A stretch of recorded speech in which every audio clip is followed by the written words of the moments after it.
6-Minute English. From BBC Learning English.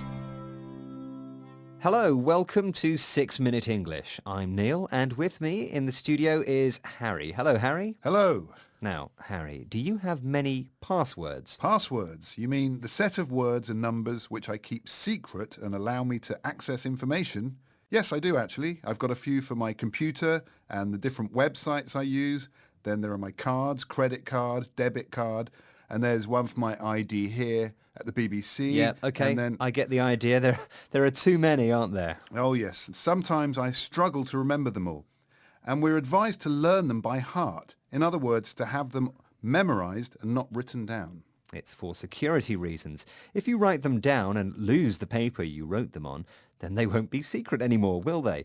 Now, how would you like to have access to things with no need for passwords or cards? Yeah, that would be brilliant.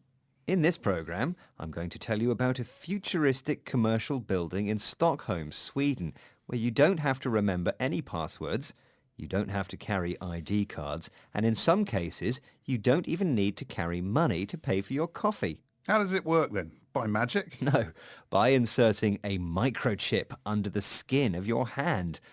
A microchip is a very small device with an electronic circuit which can do particular things. In this case, the microchip we're talking about can identify you. Wow. I'm not sure I'd want a microchip inserted under my skin. No, me neither. It's interesting though, isn't it? Before I tell you about this experiment, let's go for our quiz question. And of course, it's all about passwords. Security firm Splash Data publishes an annual report about the weakest passwords people use. Well, which was the most common password used in 2014? Was it A, ABC123, B, the numbers 1, 2, 3, 4, 5, 6, or C, the words trust no followed by the number 1?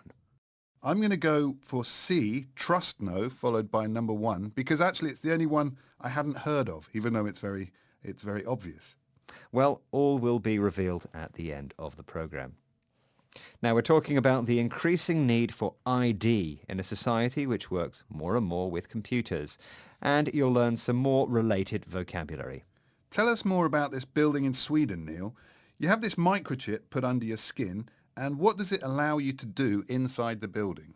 Let's listen to the BBC technology reporter Rory Cellan-Jones. He went there for a visit.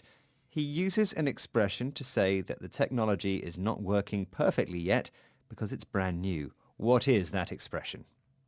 The new offices will soon host a shifting population of 700 entrepreneurs and employees, and they'll all be offered the chance to get chipped if they wish. As well as opening doors, that'll allow them to use the photocopiers and eventually to log on to computers or pay for food in the cafe. The technology is still having teething problems. I found it quite a struggle to activate the photocopier. And amongst the people working here, I found some enthusiasm, but also caution. The expression is having teething problems. When a new project or device doesn't work perfectly, we say it has teething problems. Yes, the microchip allowed Rory to make the photocopier work just by swiping his hand over a console, but it didn't work straight away. And he tells us that some of the workers are reacting with caution to the idea of having a microchip put under their skin. Caution means being careful to avoid something dangerous or risky. It might be risky, but we might all be using it one day. Who knows? The group running this scheme thinks this might be a good thing. Hanna Sjöblund from a Swedish biohacking group seems to believe that linking biology and electronic devices can make our daily lives better. But he is concerned about people's freedom. And what if a government or a big corporation wants to use this technology in the future?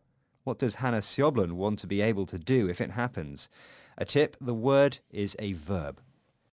We are early adopters of this technology. We experiment with it. We learn it, how it works, because I think that there might be a day when the taxman or the big corporates will come to us and say, hey, try this chip, try this implant, and then we will be able to question their proposals. He wants to question their proposals. It means to express doubts about their proposals and intentions. You know what, Neil? I'd rather have my passwords. Well, talking about passwords, let's go back to my quiz question. I asked you what the weakest password people use is, according to the 2014 report by the online security firm Splash Data. The options were ABC123, the numbers 123456, and the words trust no, followed by the number 1. And I said the third one, trust no one. And you were wrong, I'm afraid. Harry, the correct answer is B. The password 123456 has been named as the worst password of 2014. The other two were also in the list. Before we go, can you remind us of the words we heard today, Harry?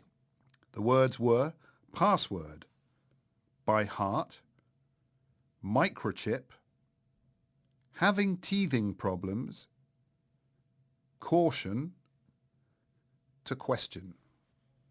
Thank you. Well, that's it for this programme.